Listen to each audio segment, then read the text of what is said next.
A strip of land is irrigated with a tube well of discharge. A discharge છે 0.03 meter cube per second.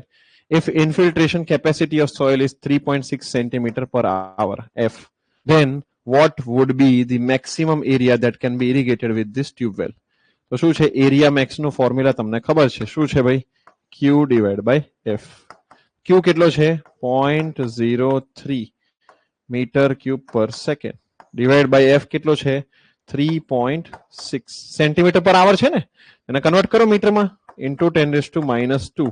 તો metre થઈ ગયું divide by સેકન્ડ્સમાં આવર એટલે તો 3600 કેટલું થાય આ 3600 ઉપર જતું રહે ને યસ ઓર નો ઓકે તો જો 0.03 ગુણ્યા 3600 આવું થાય અને ભાગ્યા શું થશે 3.6 ઇન્ટુ 10⁻². અહીંયા જો 36 દેખાય છે ને ઓકે તો 3.6 આ જાય 1000 થાય ને યસ ઓર નો બોલો બધા લોકો ઓકે આ 0.03 અને 10⁻². આ ઉડાડો તો 3 આવે કેટલો આવે 3 કેટલો આન્સર થઈ ગયો 3000 મીટર સ્ક્વેર જવાબ આવ્યો છે ઓપ્શનમાં આ રહ્યો. C is the correct answer. ચલો લખી નાખો.